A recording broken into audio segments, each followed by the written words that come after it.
Bonjour à tous, je m'appelle André Lezocroc-Pietri et je suis désolé de ne pas être avec vous aujourd'hui. Alors le GPS, l'Internet, les réseaux neuronaux, SpaceX, vous connaissez toutes ces innovations, des innovations de rupture car elles ont complètement changé l'ordre établi, les business models, elles ont repoussé les frontières technologiques. Toutes ces innovations et bien d'autres sont l'œuvre d'une institution américaine qui s'appelle la DARPA, qui a vraiment réussi à repositionner, à positionner les États-Unis en leader technologique et affirmant ainsi leur autonomie stratégique. Alors vous le savez tous, nous vivons en ce moment une accélération technologique phénoménale en France, en Europe, dans le monde. Nous sommes très heureux que le président Macron ait pris l'initiative de lancer un chantier sur l'innovation de rupture. Et ce que nous proposons aujourd'hui, c'est un outil totalement différent de tout ce qui existe par ailleurs, qu'on a appelé JEDI. JEDI, c'est l'initiative européenne pour l'innovation de rupture. Et JEDI financera, encouragera, accompagnera les centres de recherche, les startups, les grands groupes qui souhaiteront réellement engager des recherches sur les briques technologiques, non pas de demain, mais celles d'après-demain.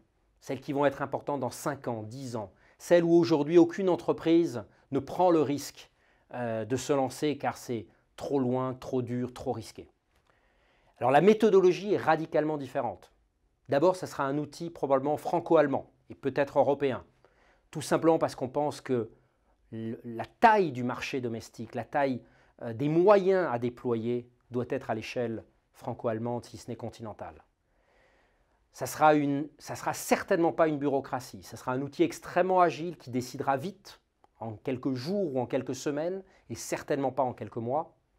Ça sera un outil qui sera exigeant parce que financera mais accompagnera également, sans se mêler le moins du monde des choix techno, mais accompagnera les centres de recherche ou les entreprises financées pour réellement percer ces frontières technologiques qui assureront notre autonomie et notre croissance de demain.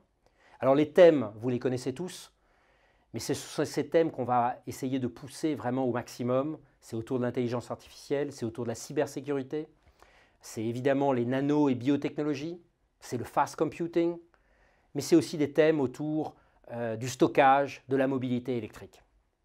Alors aujourd'hui, ce qui est important pour nous, c'est de présenter cette initiative, c'est de présenter JEDI à l'écosystème de la recherche, à l'écosystème de l'innovation, à l'écosystème technologique, car on aura besoin et on a besoin de vos idées, de vos propositions, de ce qui fera de nous, en France et en Europe, à nouveau les leaders technologiques de demain. Donc, très bon anniversaire à l'INRIA et vive l'innovation de rupture. Voilà, eh bien, le sujet est planté. Donc ce Jedi ne nécessite pas de sabre laser, hein, on peut rester soft. Celle-là, l'idée, on l'a faite, on ne la fera plus, parce que Voilà. ça nous démangeait depuis tout à l'heure. C'est un projet quand même ambitieux, hein, Antoine Petit. Alors, c'est un projet effectivement très ambitieux, c'est une initiative qui est portée à la fois par un certain nombre de responsables d'organismes de recherche français et d'industriels français, avec l'idée qu'on doit changer la manière dont on coopère, comme ça a été très bien dit par André. L'idée, c'est vraiment de s'intéresser aux innovations de rupture et pas business as usual. On a aussi considéré qu'il fallait penser ce projet dans une perspective européenne, que c'était ça le bon échelon. Ce qu'on vise, c'est le FP9, vous savez, les programmes cadres. En ce moment, on est au 8e, qu'on appelle H2020, qui va se terminer en 2020. Le 9e va démarrer en 2021, mais c'est aujourd'hui qu'on le prépare. Mais en attendant 2021, on a proposé à nos amis allemands de coporter une espèce de proof of concept de JEDI qui pourrait démarrer dès 2018, dès 2019. Il faut maintenant convaincre les gouvernements, les États et français et allemands. On a évidemment présenté cette initiative à peu près tous les échelons de l'État. Nos amis allemands, qui sont dans un calendrier politique et un petit peu décalé par rapport au nôtre, vont faire de même. Et l'idée, donc, c'est vraiment d'être capable, en se basant sur le modèle de ce qui s'est fait à la DARPA, mais sans par contre mettre un focus particulier sur les aspects défense, mais plutôt sur les aspects disruptifs, essayer donc d'identifier un certain nombre de sujets, pas trop parce que sinon on ne mettra pas suffisamment de moyens sur chacun et qu'il faut être capable de faire des choix. C'est déjà ce qu'on disait hier. Mais en ayant défini un certain nombre de sujets ensemble, quand je dis ensemble, c'est à la fois dans une coopération franco-allemande, mais peut-être avant tout dans des interrelations entre le monde industriel et le monde académique. Donc de définir un certain nombre de sujets limités et d'être capable de mettre suffisamment de fonds, prendre des risques, accepter, c'est le modèle de la DARPA, qu'on va avoir un taux d'échec qui va être important.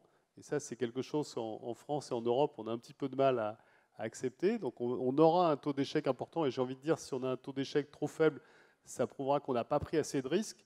Mais par contre, d'être capable, encore une fois, d'identifier des sujets sur lesquels, si on gagne, ça donnera à la France, à l'Allemagne, à l'Europe, une longueur d'avance. 1, 2, 3. Si ce projet n'arrive pas à aboutir, c'est un vrai danger, vous pensez, pour l'Europe ? Mais, écoutez, ça rejoint un petit peu les messages que j'ai essayé de faire passer hier au ministre, c'est-à-dire qu'à un moment, si on regarde la concurrence sur ce qui se passe au niveau international, on ne peut pas penser que, vous savez, quand on était petit, on disait en France, on n'a pas de pétrole, mais on a des idées. C'est sympathique, les idées, mais à un moment, il faut aussi du pétrole, et le pétrole, c'est de l'argent, et on ne peut pas légitimement penser qu'on va être capable, juste avec nos idées formidables, de concurrencer les centaines de millions de dollars, de yuan, d'euros qui sont mis dans d'autres parties du monde. Donc oui, on a des idées, on a des talents, ça a été dit et redit, et je crois qu'aujourd'hui, il faut faire le choix d'investir sur ces innovations de rupture. Alors quand vous dites ça a été lancé, enfin, quel est l'état d'avancement précisément ? Alors écoutez, l'état d'avancement, on est entre nous, donc je peux vous dire toute la vérité, bien sûr. Vous avez touché l'argent ou pas? L'argent est arrivé On n'a pas encore touché l'argent, c'est un peu ça le sujet. On a proposé cette initiative, on a eu le plaisir de voir que ça avait été repris par le président Macron dans son discours. Maintenant, il n'y a plus qu'à transformer les discours en actes, mais c'est quelque chose qu'on sait faire extrêmement facilement en France, comme chacun sait. Surtout signer l'échec, c'est ce qui va le plus vite. C'est des projets qui représentent combien? C'est à quelle échelle, oui? Si on était raisonnable, c'est de l'ordre, mais je vais dire un chiffre qui va faire hurler tout le monde, mais c'est de l'ordre du milliard d'euros par an. C'est ça les bonnes échelles si on veut compter sur la scène internationale. Et regardons ce qui se passe à la DARPA. La DARPA, c'est un budget qui peut de l'ordre de 3 milliards par an. Alors au niveau 1 milliard pour la France, c'est énorme. Au niveau européen, c'est des choix qu'il faut faire. Parce que depuis tout à l'heure, vous citez la France et l'Allemagne, mais l'Europe, c'est beaucoup plus de pays. C'est bien pour ça qu'on souhaite vraiment que ça s'intègre dans une dimension européenne. Simplement, je crois que c'est important parce que c'est quand même aussi, on veut des innovations de rupture, mais c'est aussi une initiative qui est un peu disruptive par rapport à ce qu'on fait habituellement. Et donc, on se dit que ça serait une bonne idée de commencer par une proof of concept du programme lui-même en franco-allemand, mais après, vous avez raison, c'est au niveau européen qu'il faut que ça se conçoive. Et si vous n'obteniez pas l'enveloppe que vous espérez, est-ce qu'il serait envisageable de s'associer à des partenaires privés? Ou c'est un gros mot? Alors, d'abord, c'est évidemment pas un gros mot.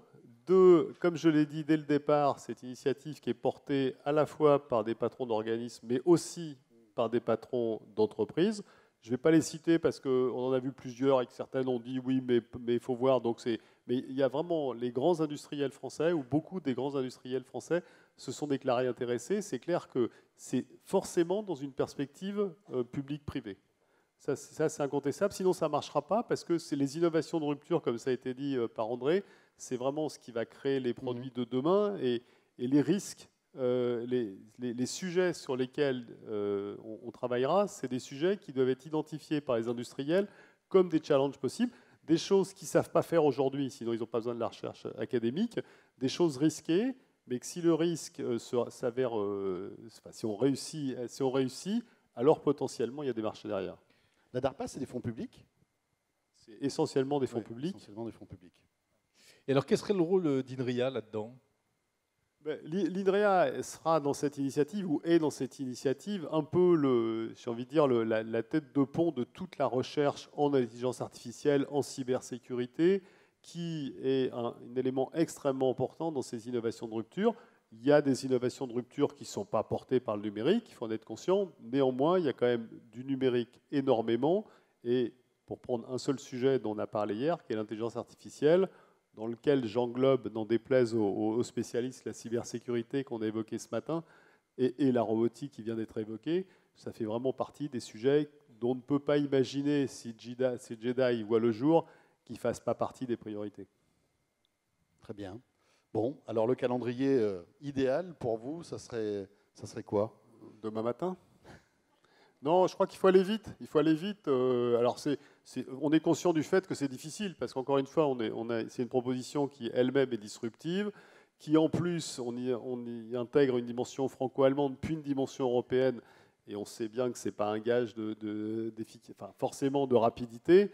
Mais plus sérieusement, ce qu'on souhaiterait, c'est vraiment pouvoir avancer en bilatéral d'ici la fin de l'année 2017, avec idéalement quelque chose qui puisse être lancé au cours de l'année 2018, ce qui nous permettrait d'avoir 2-3 ans pendant lesquels on pourrait étendre ça au niveau européen avec la perspective du FP9 à horizon 2021. Vous y travaillez vraiment déjà à INRIA? C'est-à-dire que vous avez une roadmap, des projets, des idées déjà? Alors, aujourd'hui, on en est à une phase où il faudrait qu'on identifie de façon un peu plus précise que l'intelligence artificielle ou la robotique ou la cybersécurité, quelques challenges. Et ça, on est en train d'y travailler avec nos partenaires industriels.